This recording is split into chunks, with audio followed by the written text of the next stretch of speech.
Welcome back to Reading Bear. Today, we will take a look at some new I Don't Work Here Lady stories. And if you enjoyed my content, please don't forget to subscribe to my channel and post some bear emojis in the comments. Let's go! The first story is titled, I Don't Work Here Lady. And no, I'm not here to babysit your kid. A playground Karen. So I live in an apartment block with my wife and kid. Down the road is a restaurant per bar, pokey machine, entertainment venue. Quite large, picture the place you'd take the family for cheap good meals and a beer. There's two cool things about this place. 1. You have to be a member, just sign up really, small fee. 2. For my kid, it has a playground. Given the membership deal, it's pretty much as sweet as private playground for her 80% of the time we go. It's in a closed-off area and extra safe, no way once you're in there could run off and fall from something. I take her all the time. There is one part that is like a room at the top of one part of the playground where a few small kids could sit. So, I take my kid, playing, all is well. Then this other kid pops in, I see him play on some stuff and disappear amongst the playground equipment.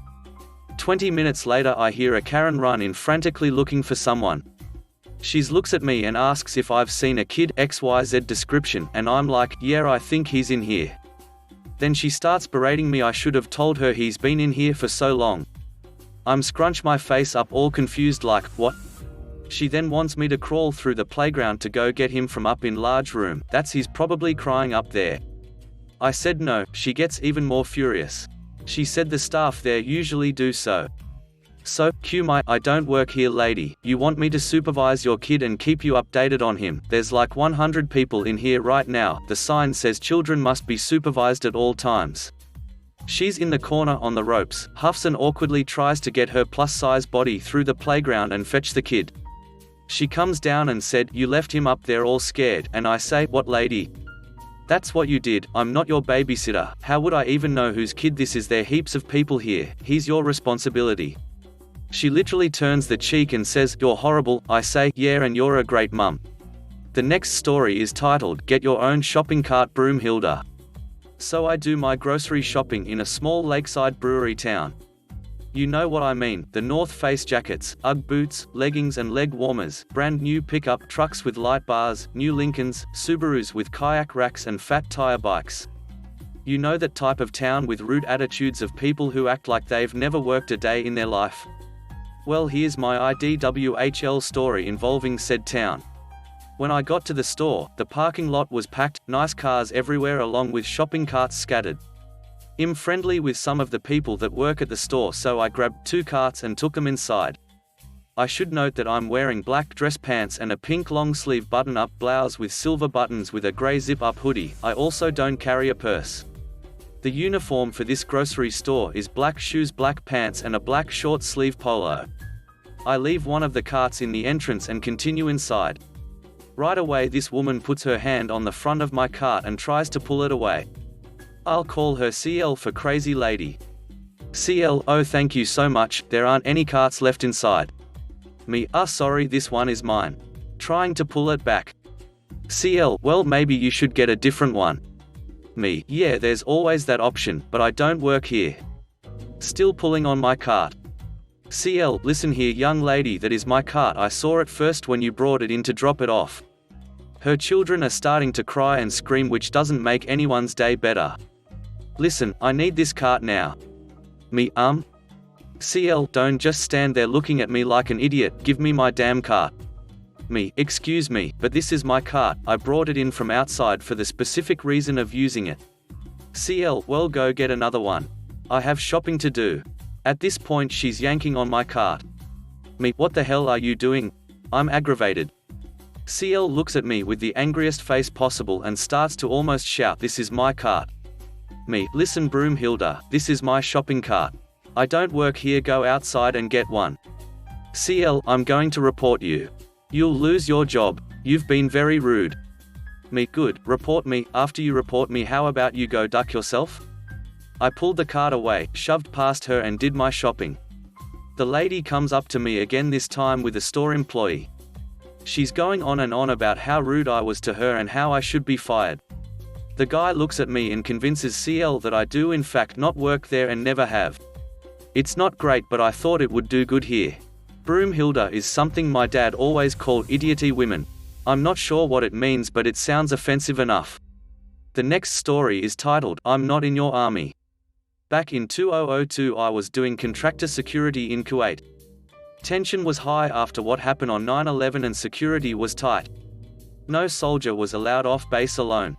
Being someone who does security for the military, they expect you to conform to the same grooming standards, haircut, clean shave, etc., and I was still very young, 23. One evening I went out to dinner with my girlfriend at a local Chili's and enjoying myself. There was a table with some noticeable Americans, and they were definitely service members. I really didn't care anything about them. Apparently one of them was keeping an eye on me. So eventually my girlfriend went to the bathroom and I'm sitting there alone, and all of a sudden someone starts speaking to me and they are right behind me.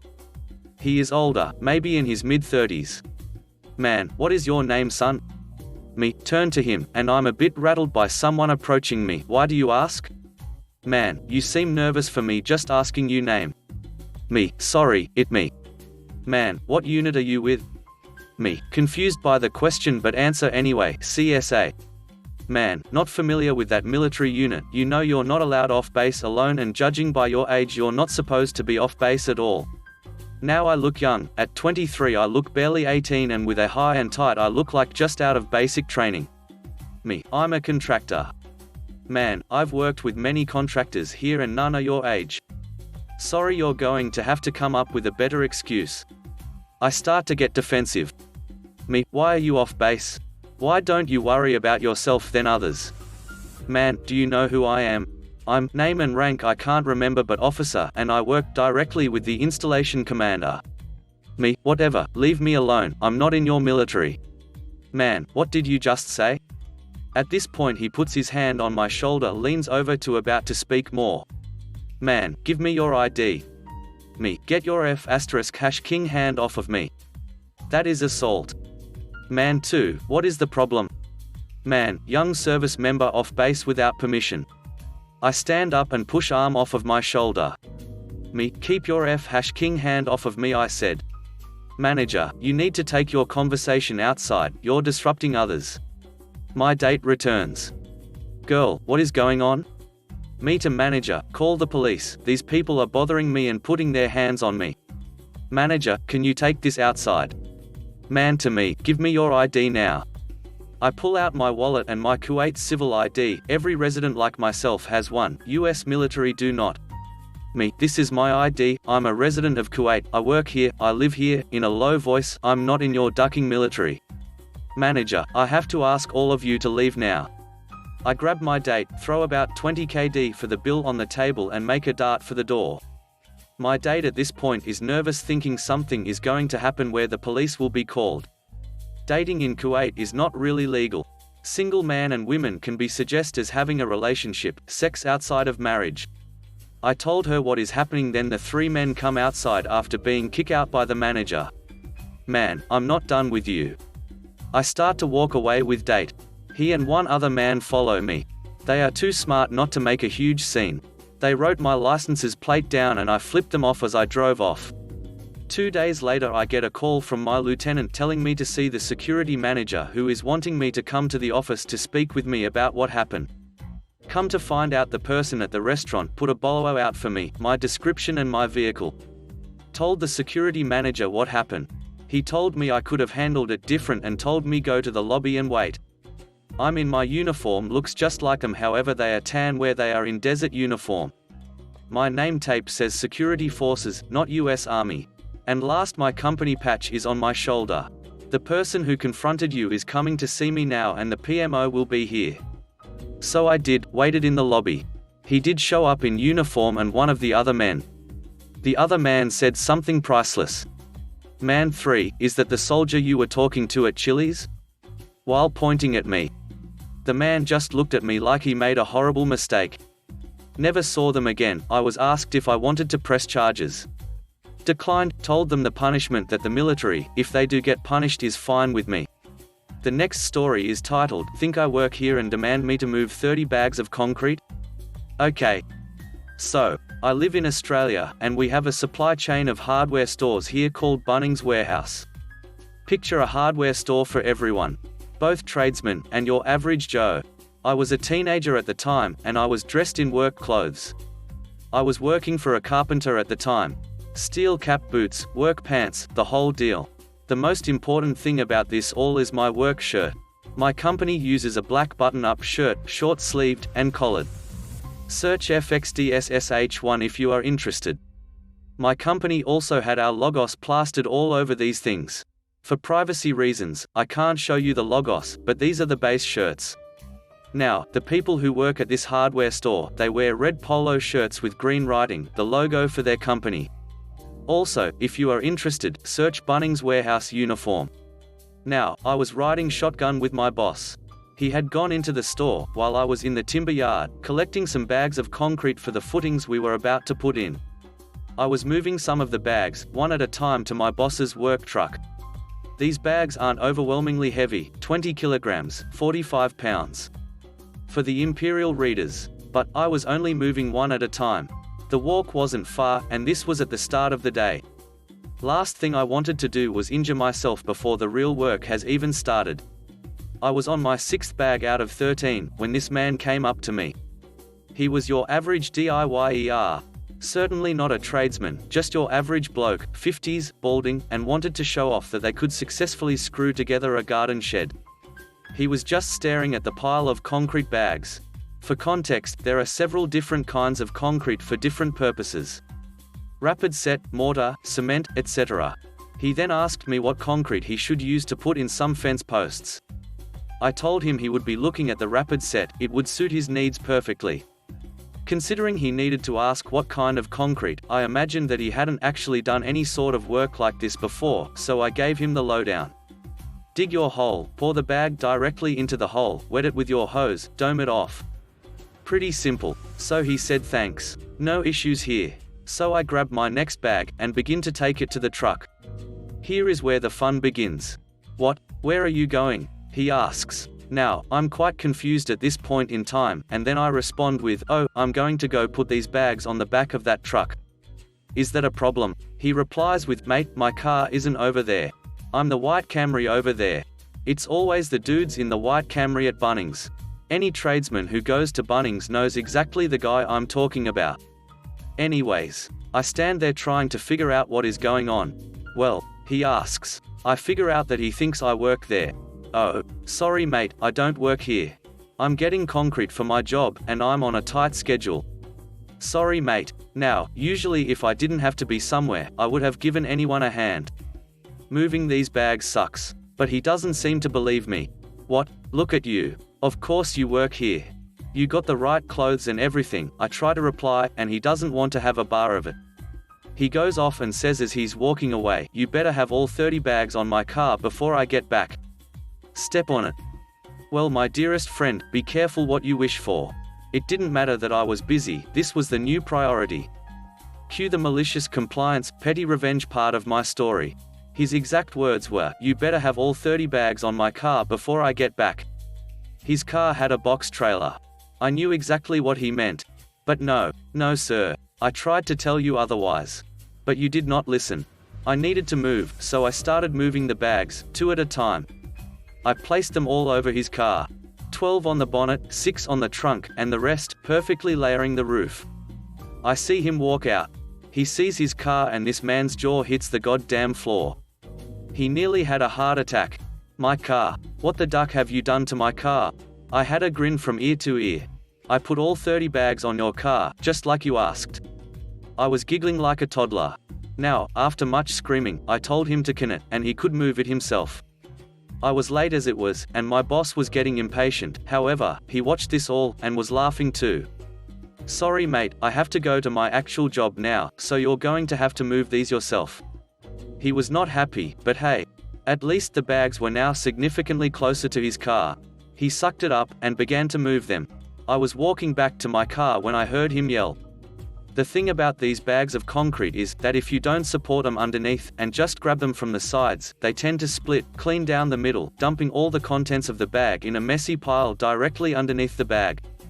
He had split a bag, clean down the middle whilst trying to take it off the roof. This thing spilled its contents all over the roof and windshield of his car, and it was the funniest thing to happen yet. He got the job done eventually, but not before splitting 3 more bags. His car was covered in concrete dust.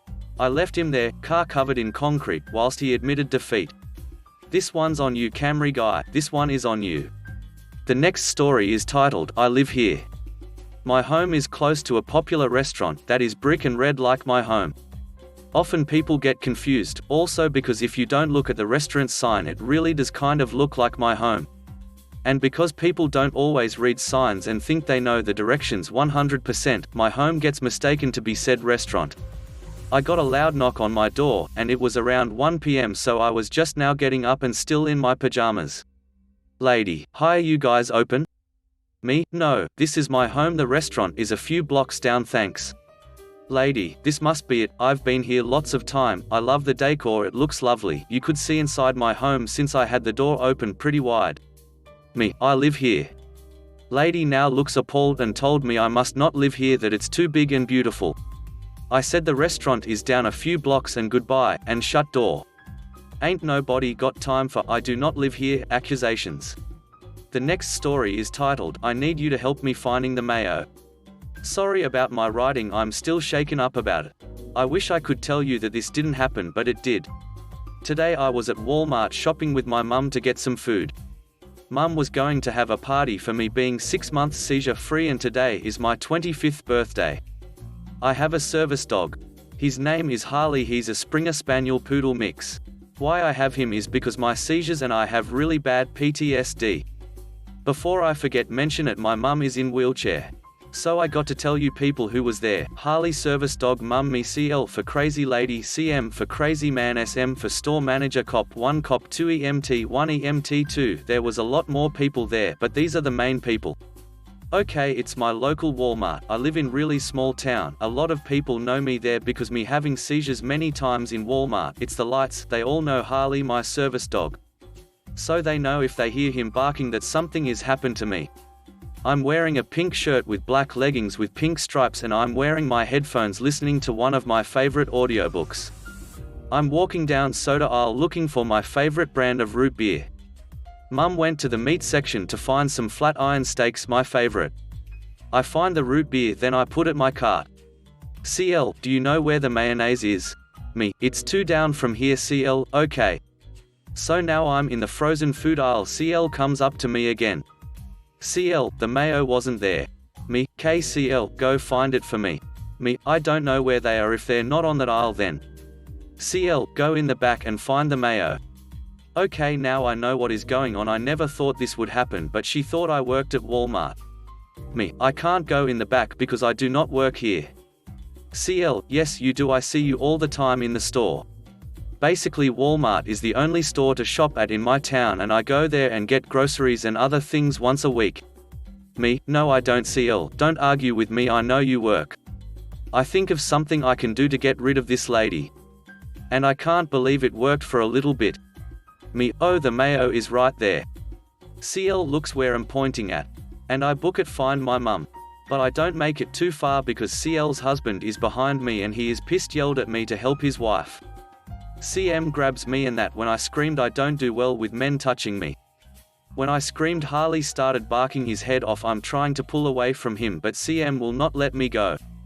CM yelling to shut the hell up and for not doing your job I am going to get your manager. I keep telling CM to let me go, let me go, let me go. Now Harley goes in overprotective mode and he started growling at CM. CM is being very aggressive towards me, saying the same thing over and over again. My mum comes in the aisle screaming let her go, again she's in a wheelchair. CL is yelling at my mum and blocking her from getting to me. I hear the footsteps running towards me. But before they could get to me, CM yells one more time to shut the hell up and he slaps me hard across the face. I fall on the floor. That is when Harley attacked CM. The footsteps were the SM, some employees, and the cops. Everything starts getting blurry. I'm in a straight-on bad panic attack. Harley is still attaching CM. Then Harley stop attacking CM. I know this because I feel Harley putting his weight on me like he was taught to help me. It's called DPT. Now there's 2 EMT at my side, they puts me on a cot. I pass out at that point and I'm awake up here in the Harley was still right by my side, and then 2 cops come in and talk to me about what happened, and I'm telling my side. Cop 1 asked me if I want to pass charger. I say yes. Cop 2 said we going to be standing outside the door because CM and CL are in the next room, again small town. The cops tell me that they found drugs in CM blood and that he has warrant out for beating a woman almost to death, all because the women had an argument with CL. CM and CL were on the running from the cops. CL is pregnant and mayonnaise is at one of her cravings. All this happened because CL Fing wanted mayonnaise. Fing mayonnaise. Backstory: why I reacted to that CM like that is because of a man that hurt me very badly in the past. It was just the way CM grabbed me and yelled at me that set me off. Oh, when CM hit and pushed me, I sprained my left wrist and he gave me a concussion. Now I'm spending the rest of my 25th birthday in the hospital. Somebody wants proof of Harley and my medical bracelet from the hospital. I just got out around 11 AM. They cut my bracelet off. No, I don't have that. I'll see if I can get another post because I don't know how to post a picture to the recent comments. For some reason they're not letting me reply. If you want me to send you a more pic of him, just ask me in chat. And somebody asked what my favorite kind of root beer is. It's mug root beer. But I like them all. If you enjoyed the video, please subscribe to the channel and post some bear emojis in the comments.